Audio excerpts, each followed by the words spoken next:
Hello and welcome दोस्तों to 5 minutes engineering. आज का वीडियो वाकई बड़ा कमाल का होने वाला है दोस्तों, क्योंकि आज की इस वीडियो में भैया ये क्या फंडा है, जीपीआर क्या होता है, इससे जुड़े हुए ऐसे बहुत सारे जो प्रश्नों के उत्तर आपको मैं इस वीडियो के माध्यम से देने वाला हूं। जीपीआर क्या है भैया इन 8085 माइक्रो प्रोसेसर। चलो इसको समझना शुरू करते हैं। तो ये क्या भाई साहब है, एक्चुअली भाई साहब नहीं कह सकते इसको, हम इसे ग्रुप ऑफ भाई साहब कह सकते हैं। बहुत सारे भाई साहब यहां पे है, कुल मिला के 6 भाई साहब। अब ये भाई साहब से मेरा कहने का मतलब क्या है, रजिस्टर।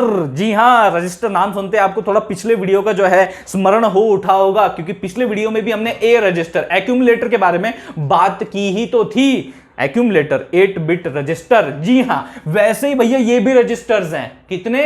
6 रजिस्टर्स हैं। नाम क्या है? General purpose register, GPR, general purpose registers. कितने होते हैं भैया? 6 रजिस्टर्स। इनके नाम क्या होते हैं?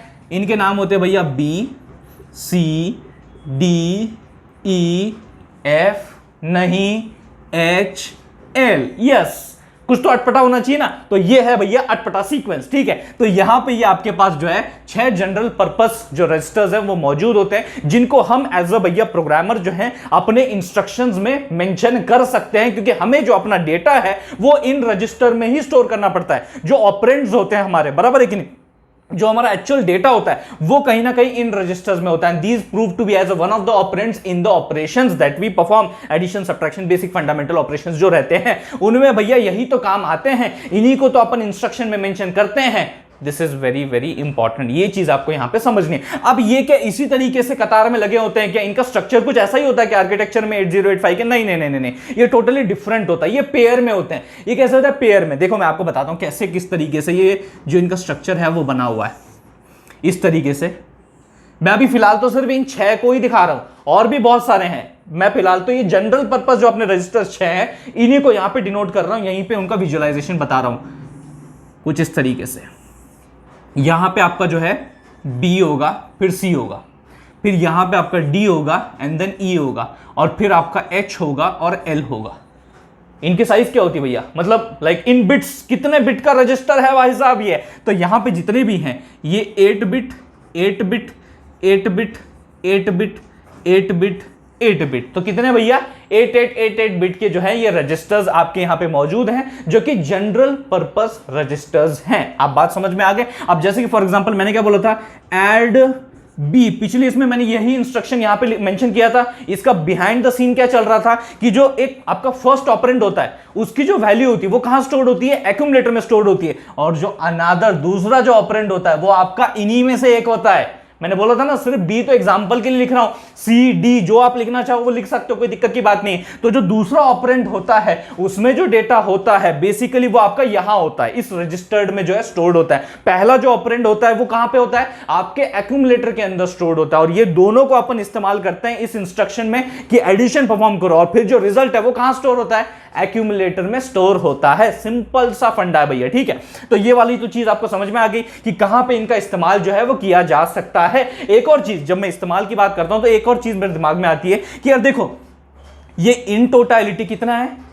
8 + 8 16, 8 + 8 16, 8 + 8 16। यानी कि अगर कुछ ऐसी जरूरत आपको पड़ जाती है कि जहां पे भैया आपको 16 बिट के साथ डील करना है, 8 बिट के साथ नहीं, 16 बिट के साथ अगर आपको डील करना है, तो आप सिंपली इनका जो पेयरिंग है वो इस तरीके से जो डिनोट किया जाता है, आप इस तरीके से उसका इस्तेमाल कर सकते हो इन दिस रिस्पेक्टिव वे। आप बात समझ रहे हो?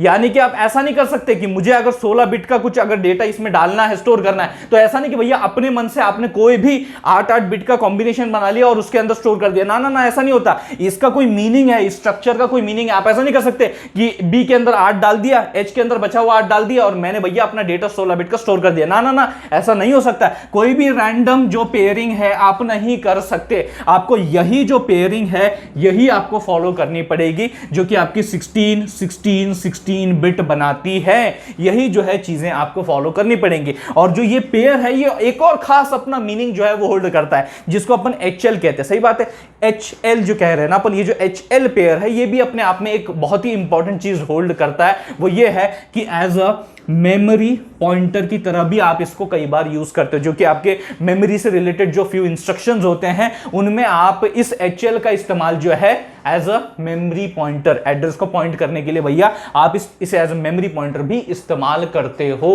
तो दोस्तों एक बात तो यहां पे क्लियर है कि ये जो ऐसे बेसिक फंडामेंटल आप ऑपरेशंस परफॉर्म करते हो उसमें भैया जो सेकंड ऑपरेंड है उसके तौर पे आप इन जनरल पर्पस रजिस्टर्स का जो है वो इस्तेमाल करते हो। ओके, और जो पहला ऑपरेंड रहता है वो कौन सा रहता है भैया? आपका एक्यूमुलेटर रहता है। रिजल्ट किसमें स्टोर रहता है? एक्यूमुलेटर। इतनी तो बात क्लियर है। लेकिन यहां पे जो आपका सेकंड ऑपरेंड है, यानी जो आपके जनरल पर्पस रजिस्टर का जो इस्तेमाल है, इसमें जो आपका डेटा होल्ड होने वाला है, जो स्टोर होने वाला है, क्या वो परमानेंट रूप से वहां पे स्टोर होता है? क्या वो अपना सब कुछ जो है घर वहां बसा लेता है, वो उसके बाहर निकलता ही नहीं है? ऐसा होता है क्या वो डेटा जो है वो आपका इसी जनरल पर्पस रजिस्टर में अपना जो है डेरा जमा लेता है? परमानेंट नेचर है क्या? ना जी। इसका उत्तर है क्लियर, ना जी। यहां पे जो मामला है वो टेम्पररी होता है। यहां पे टेम्पररी जो है आपका डेटा होल्ड स्टोर जो है वो किया जाता है इन 8 बिट रजिस्टर्स में, जनरल पर्पस रजिस्टर्स में। और एक बार भैया उसका काम हो गया, उसके बाद जो दूसरा अगर डेटा चाहिए होगा तो वो होल्ड करने के लिए भी आपके ये रजिस्टर्स, जनरल पर्पस रजिस्टर्स पूरी तरीके से तत्परता से तैयार खड़े होते हैं। तो दोस्तों ये कुछ बेसिक जानकारी, बातें जो थी